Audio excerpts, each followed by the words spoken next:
অনেক পুরুষের প্রশ্ন, আমরা কী বা করি ঘরে? সামান্য একটু রান্না করে খাই। একজন গৃহিণী কি শুধু সামান্য রান্না করে? না ঘর গুছায়, না বাচ্চা সামলায়, না পুরা একটা ঘর নিজে গুছিয়ে সামলিয়ে রাখে। আজকের আকর্ষণীয় ভিডিও। আসসালামু আলাইকুম, আমি জান্নাত হিমু আপনাদের সাথে আছি। কাছে দূরে যে যেখান থেকে আজকের আমার ব্লগ ভিডিও দেখতে পাচ্ছেন, আশা রাখি আপনারা সবাই অনেক ভালো ও সুস্থ আছেন। আলহামদুলিল্লাহ, আমরাও অনেক ভালো আছি। ঘুম থেকে উঠে আমি যখন বারান্দার জানালাটা খুলে দিচ্ছিলাম, তখন সুন্দর করে কবুতরগুলা তাদের খাবার খাচ্ছিল। তো সকাল সকাল আরেফের আব্বু যাওয়ার সময় আমাদের ডেইলি বাজারগুলা দিয়ে গেছে। মানুষ থাকলে ঘরে কোনো বাজারের অভাব হয় না। আর নমুনা এগুলা রাতে আনে, সকালে আনে, সব সময় শুধু বাজার আনে। আমরা মেয়েরা সারাদিন গুছাতেই থাকি, ওরা শুধু বাজার থেকে কিনে আনতেই থাকে। আমরা আমাদের সবারই দৈনন্দিন জীবনের রুটিন। তো সকাল সকাল বাজার দিছিল এখানে কচুরলতি, একটা বড় রুই মাছ, সাথে বাচ্চাদের জন্য সুজি, আলু, তারপর বিস্কিট, এগুলা সব দিয়ে গেছে। তো আমি এগুলো গুছিয়ে সবগুলা যেখানে জিনিস ওখানে সুন্দর করে রেখে দিব। কচুরলতিটা আজকে রান্না করব না, ওটা একদম দেশি কচুরলতি। এই কচুরলতিটা আসলে চিংড়ি দিয়ে রান্না করলে খুবই মজা হয়, একটু রসুন বাড়াই দিয়ে। নর্মালি বাজার থেকে মাছ কেটে আনে, তো আমাদের পাশের বাজার থেকে যখন মাছটা দিয়েছিল আসলে ওখানে কাটার কেউ নাই, ওখান থেকে মাছ নিলে মাছটা আস্ত নিয়ে আসতে হয়। এরকম বড় মাছ আমার এমনিতেও কাটতে খুবই ভালো লাগে, মানে এটা নিজের হাতে কাটা এরকম সুন্দর করে। তো এই মাছটা আমি সুন্দর করে আমার মায়ের যে চুলার থেকে ছাই পাঠিয়েছিল, ওই ছাই দিয়ে আমি মাছটা সুন্দর করে আগে কেটে নিয়েছি। তারপর এটা আমি পিস করতেছি। বড় মাছের পিসগুলা করতে নিজেরও অনেক ভালো লাগে। আসলে এরকম বড় মাছ এমনিতেও বাজার থেকে সব সময় কেটে আনে, তো এটা যখন আনছে আমি সাথে সাথে মাছটা সুন্দর করে কেটে ফেলতেছি। একজন মা ঘুম থেকে উঠে কি শুধু রান্না মানে শুধু কি রান্না করে খায়? আসলে আমি মনে করি তা না।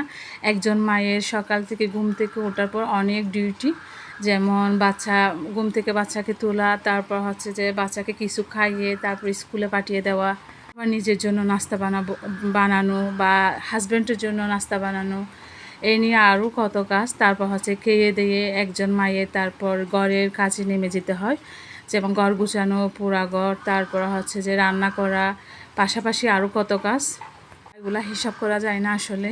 একজন মায়ের বিনিময়ে এই কাজগুলা করে থাকে। তো আমি মাছগুলা ভালো করে হলুদ লবণ দিয়ে ধুয়ে তারপর এগুলা ডিপ ফ্রিজে রেখে দিব।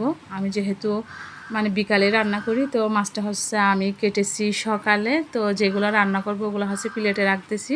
আর যেগুলো ডিপ আজকে রান্না করব না, ওগুলো একটা বাক্সের মধ্যে রেখে দিব। আর যেহেতু বিকালে রান্না করব এই জন্য এগুলো আর বাক্সে ঢুকাই নাই। এখনও আমি কোনো ঘরের কাজ করি নাই, মাছ যখন এনেছে মাছটা আমি ফ্রিজে না রেখে টাটকা টাটকা যাতে এটা কেটে একদম ফ্রিজে রাখতে পারি। এটা মাছটা রাখলে ফ্রিজে নষ্ট হয়ে যায়, পেটটা পচে যায়, তো এটা স্বাদ ঠিক থাকে না মাছটা যখন রান্না করব তখন। কারণে যখন মাছটা এনেছে আমি সুন্দর করে মাছটা কেটে কুটে ফ্রিজে রেখে দিচ্ছি। তারপর আমি বেসিনটা ভালো করে ধুয়ে দিচ্ছি। মাছ যখন ধুয়েছি, বেসিনে একটু গন্ধ থেকে যেতে পারে, এই জন্য আমি ভালো করে আমার বেসিনটা সুন্দর করে ধুয়ে দিচ্ছি। একদিন পর আমার মেয়ের পরীক্ষা, এর পাশে আমি কাজের ফাঁকে আমার মেয়েকেও একটু পড়াতে বসিয়েছি। মেয়ে যেহেতু এখন ম্যাম আসে না, তো আমাকে দেখতে হয়, ওকে কিছুক্ষণ বসায় পড়ানোর জন্য। ও মাশাআল্লাহ নিজে নিজে বসে পড়ার জন্য, আমার থেকে তেমন বসাতে হয় না। তারপরও মাঝে মাঝে মোবাইল দেখার একটু আকর্ষণ জাগে, এই কারণে আমি ওকে বলি পড়তে বসো। তো ওর প্রথমে ইংরেজি পরীক্ষা, এই জন্য ও ইংলিশটা আগে শিখতেছে। শেষ করে আমরা মা বাচ্চা সবাই একদম দুপুরের ভাতটা খেয়ে একটু রেস্ট নিয়েছি, বাচ্চাদেরকে আমি ঘুম পাড়িয়েছি। তারপর এটা একটা বিকালের ভিডিও। আমি যখন বারান্দায় গেছিলাম বিকালে ঘুম থেকে উঠে কাপড়গুলো নেওয়ার জন্য, তখন দেখি কাপড় চোপড় সবগুলো একদম পড়ে গেছে নিচে। এখন কিন্তু অনেক কড়া রোদ, বিকালের টাইম, এখানে প্রায় এখন আসরের আজান দিচ্ছে। বারান্দা থেকে তেমন রোদ যায় না, একদম রোদ যেতে যেতে আসরের পর হয়ে যায়। ওরা আমাদের নিচে যে ভাড়াটিয়ারা থাকে একদম আমার পাশে আর কি, ওরা আমার প্রতিবেশী বলতে পারেন।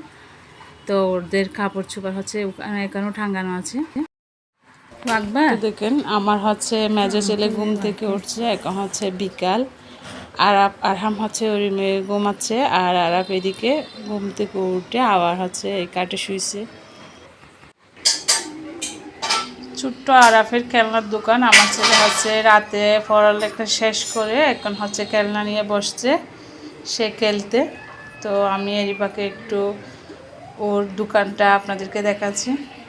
এখানে কত সুন্দর করে সাজাইছে। তো আমার ছেলেরা হচ্ছে ঘুম থেকে উঠে ওরা হচ্ছে খেলা খেলতেছে। তারপর হচ্ছে ওদেরকে খেলা দিয়ে আমি চলে আসলাম আমার একটা রুমে। ওই রুমের হচ্ছে ড্রেসিং টেবিলটা একদম নষ্ট হয়ে যাচ্ছে, মানে বাচ্চারা হচ্ছে সবসময় বেজে হাত দিয়ে ধরে, যার কারণে হচ্ছে পালিশ জিনিস ওটা তো মানে পানি বাঁচলে হচ্ছে একদম নষ্ট হয়ে যায়। তো আমি এই কারণে ড্রেসিং টেবিলের উপরে একটা রেক্সিন কেটে দিয়ে দিচ্ছি। কাটবো না আসলে, মন না চাইলে যখন হচ্ছে নিয়ে ফেলবো এই জন্য এটা একটু বাস করে ট্যাপ দিয়ে মেরে দিব, আর মন না চাইলে নিয়ে ফেলতে পারবো এরকম আর কি। তো আমি এটা সুন্দর করে ওখানে সেটিং করে দিচ্ছি, মানে ড্রেসিং টেবিলের উপরে। তো এই রেক্সিনটা দিতে হচ্ছে, দিয়ে একদম ড্রেসিং টেবিলের মানে লুকটা একরকম হয়ে গেছে, সুন্দর লাগতেছে। আসলে বাচ্চাদের ঘর, ওদেরকে তো মানা করলে বা বারণ করলে ওরা আবার করতেছে। ছোটো বাচ্চা, ওদেরকে গিয়ে মানে নিয়ে রাখা যায়। তো হচ্ছে আমি এর জন্য এটা সুন্দর করে দিয়ে দিচ্ছি। অনেক দিন ধরে দিব বলে মানে ভাবতেছি, আজ হচ্ছে দিয়ে দিলাম। তো এখন একদম দেখা যাচ্ছে মানে আর তেমন বাচ্চারা ধরলেও কোনো সমস্যা হবে না। এই তো আমার ড্রেসিং টেবিলে। তারপর হচ্ছে আমি ড্রেসিং টেবিলের কাজটা পুরো শেষ করে চলে আসলাম হচ্ছে আমার রান্নাঘরে। রাতের রান্নাবান্নার জন্য আমি হচ্ছে এখানে প্রিপারেশন নিচ্ছি। সাথে আমি একটা ফ্রিজ থেকে লাউ বের করে নিয়েছি, ওই লাউটা হচ্ছে অর্ধেক রান্না করব। এটা কিন্তু বেশ বড়, তো বাচ্চারা যেহেতু সবজি তেমন খায় না, তো আমরা দুজনের জন্যই রান্নাটা করব। রান্না করলে হচ্ছে ফেলে দিতে হবে, যার কারণে হচ্ছে আসলে অপচয় না করে নিজেরাই মানে করে চলে। আসলে অপচয় করলে আসলে এটা ভালো না, এটা আল্লাহ তাআলা পছন্দ করে না অপচয়কারীকে। অর্ধেক রান্না করে আর অর্ধেক হচ্ছে ফ্রিজে রেখে দিব, মন চাইলে যখন তখনই রান্না করব। ঘরে হচ্ছে পছন্দের তরকারি আলু। আলু ছাড়া আমার ঘরে চলে না। আমার বাচ্চারা বড়জন খাই না, মেজো আর ছোটো ওরা দুজন তো আলু ছাড়া চলে না। মাংস না থাকলে, ডিম না থাকলে ওই দিন আমার থেকে আলুটা রান্না করতে হবে। তো আজকে যেহেতু মাছ আর লাউ, বাচ্চাদের জন্য হচ্ছে ডিম ফ্রাই থাকবে। সুন্দর করে কেটে এখন তারপর হচ্ছে পেঁয়াজ, টমেটো, কাঁচামরিচ এগুলো কেটে সুন্দর করে রেখে দিব। রাত্রে হচ্ছে মানে রান্নাটা করব। এটা হচ্ছে আসরের পরের একটা ভিডিও। সারাদিন এরকম বাচ্চাদেরও সামলাই, তারপর কাজও করি এরকম সারাদিনে একটা একটা করতে থাকি। মনটা ভালো থাকে আসলে, সব কাজ করে তারপর হচ্ছে বাচ্চাদের নিয়ে বসে থাকি, ওদেরকে একটু খেলা দেই। আসলে যার যার জায়গায় তার তার কাজ অনেক বেশি। যেমন পুরুষের কাজগুলো আমরা করতে পারবো না, আবার আমাদের কাজগুলো ছেলেদের মানে করতে অনেক কষ্ট হবে। যেমন বাচ্চা সামলানো, সংসারের সব কাজকর্ম করা, তারপর হচ্ছে রান্না বান্না, ঘর গুছানো, এগুলো পুরুষরা করতে গেলে হচ্ছে ওদের অনেক কষ্ট হবে। এমনি ছেলেদের জায়গায় হচ্ছে আমরা ছেলেদের কাজগুলো করতে গেলে আমাদের অনেক প্রেশার পড়বে, বা আমরা ওই কাজগুলো কোনোদিনও পারবো না। দুজনের জায়গায় দুজনেই সঠিক, দুজনেই সঠিক কাজ করে, সারাদিনেও দুজনেই কাজ করে। আসলে আমি না, আপনি না, সবাই আমি মনে করি একজন মানে পুরুষ বলেন এবং মেয়ে বলেন, যার যার জায়গায় তাই তাই সঠিক। অনেক কথা বলে ফেলেছি, যদি আমার কথায় বা ভিডিওতে কোনো অংশ মানে আপনাদের ভুল ত্রুটি হয়ে থাকে তাহলে অবশ্যই ক্ষমা ও সুন্দর দৃষ্টিতে দেখবেন। কাজ কাম সেরে আমি হচ্ছে বাচ্চাদের নিয়ে একটু নিচে গিয়েছিলাম। এই কাজগুলো সেরে তারপর বাচ্চারা হচ্ছে ওখানে খেলতেছিল। আমি কাজটা সেগুলো সেরে মানে যাতে ওদেরকে আসার পরে আমি নাস্তাটা দিয়ে পড়ার জন্য বা বসাই দিতে পারি, এরকম করে আমি কাজটা শেষ করে ফেলেছি। তো ওখান থেকে এসে বাচ্চাদেরকে একটু নাস্তা দিয়েছি, তারপর হচ্ছে আমি রান্নাটা বসিয়ে দিয়েছি। একটা কড়াই দিয়ে আমি ওখানে হচ্ছে মশলাপাতি সবগুলা দিয়ে ভালোভাবে কষিয়ে মাছটা হচ্ছে আগে দিয়ে দিচ্ছি। করে মাছটা কষানোর পরে হচ্ছে আমি ওখানে একটু ঝোল দিব। এই মাছগুলোতে যেহেতু আমি তেমন ঝোল দিব না, সামান্য একটু করে ঝোল দিয়ে রান্না করব। তো সাথে যেহেতু লাউ রান্না করতেছি, আসলে লাউ তরকারিতেও তেমন হচ্ছে ঝোল হয় না, এই জন্য একটু একটু দিব। সে চুলায় আমি হচ্ছে লাউটাও বসিয়ে দিয়েছি, লাউটা হচ্ছে ডিম দিয়ে রান্না করব। তো সবগুলা মিলিয়ে আমার রান্নাবান্না একদম পুরাই শেষ হয়ে গেছে। মাছটা হচ্ছে আমি ভালো করে কষিয়ে নিয়েছি একদম, এটা হচ্ছে একদম মানে পুরা হয়ে গেছে। আমি ওখানে একটু করে ঝোল দিয়ে দিব, তারপর হচ্ছে আমার রান্নাবান্না একদম শেষ। পাশে হচ্ছে আমি রাইস কুকারে ভাতটা বসিয়ে দিয়েছি, এটাও প্রায় হয়ে যাচ্ছে।